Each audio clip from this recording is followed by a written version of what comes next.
آپ معرفت دیکھیں اصحاب کی کہ وقت نہیں ہے گفتگو کرنے کا، مگر یہ معرفت کے لیے کہ اہل بیت کیا ہیں اور ہمیں کس طرح اہل بیت سے بیہیو کرنا چاہیے، کس طرح ان سے گفتگو کرنی چاہیے، کس طرح انہیں اپنی زندگی میں شامل کرنا چاہیے۔ دیکھیں کربلا کے دن اتنی سختی کا دن تھا، مگر حبیب ابن مظاہر نے امام حسین علیہ السلام سے درود بھیج دے محمد وعلی اللہم صلی علی محمد۔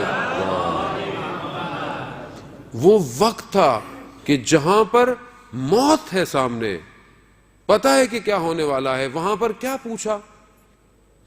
کہا مولا میں اپنی جان کی خوف سے آپ کو نہیں پوچھ رہا کہ میرے ساتھ کیا ہونے والا ہے، میں تو اپنی معرفت کے لیے آپ سے پوچھ رہا ہوں۔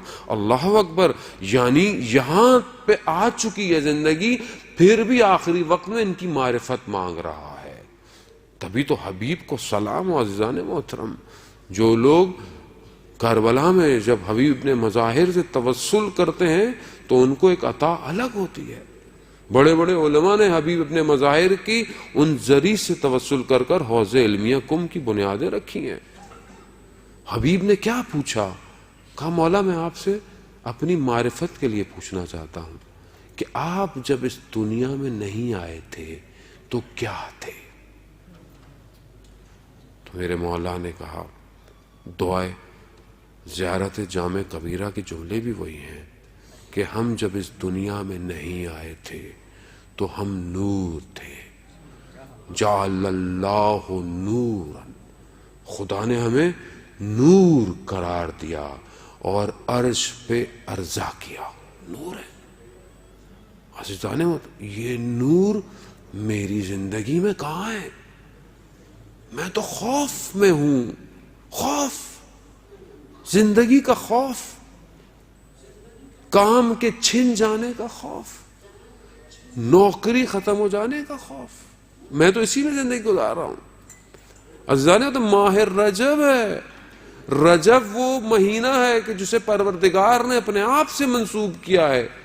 کتنا میں نے رجب سے فائدہ اٹھایا ابھی تک، کتنا میں نے رجب کی، رجب شہر، رجب ایک نہر ہے جنت کے اندر، کہ مجھے اس دنیا میں یہ موقع ملا کہ میں اس نہر میں غوطے کھاؤں۔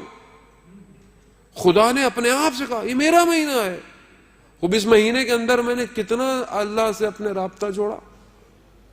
پہلا چیز جو اس مہینے کے اندر سب سے زیادہ کہی گئی ہے وہ استغفار ہے، کہ صبح اور شام 100 دفعہ استغفر اللہ ربی واتوب الیہ، استغفر اللہ واسألہ التوبہ۔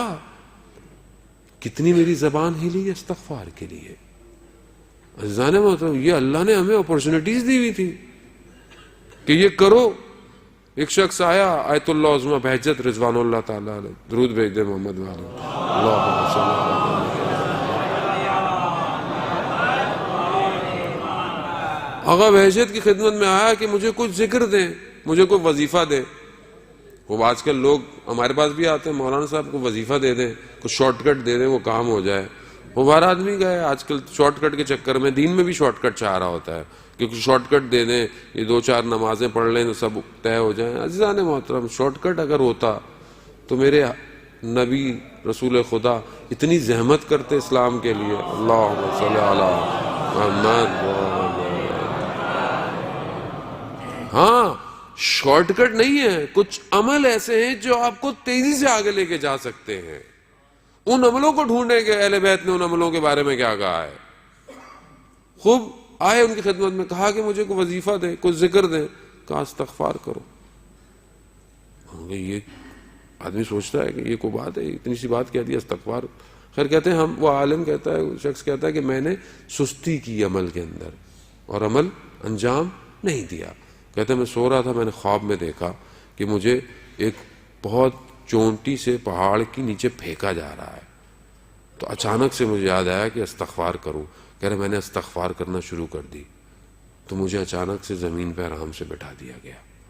صبح جب میں اٹھا تو میں آغا بہجت کی خدمت میں گیا تو میں نے انہیں اپنا خواب فرمایا تو وہ مسکرانے لگے اور انہوں نے کہا کہ کیونکہ ہم چیزوں کو سمجھتے نہیں ہیں، غافل ہیں.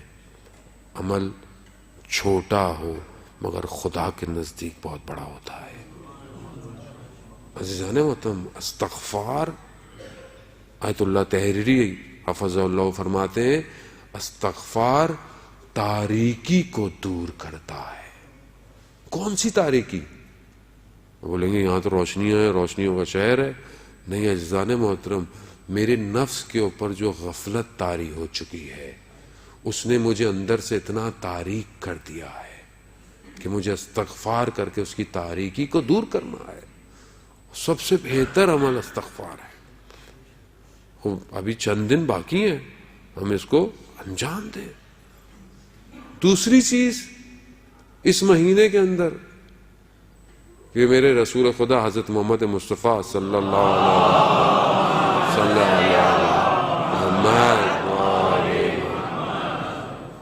رسول خدا نے ارشاد فرمایا کہ جو شخص ماہ رجب کے جمعے کو 100 دفعہ سورہ توحید کی تلاوت کرے گا، روز قیامت ایک نور ہوگا جو اس کی جنت تک رہنمائی کرے.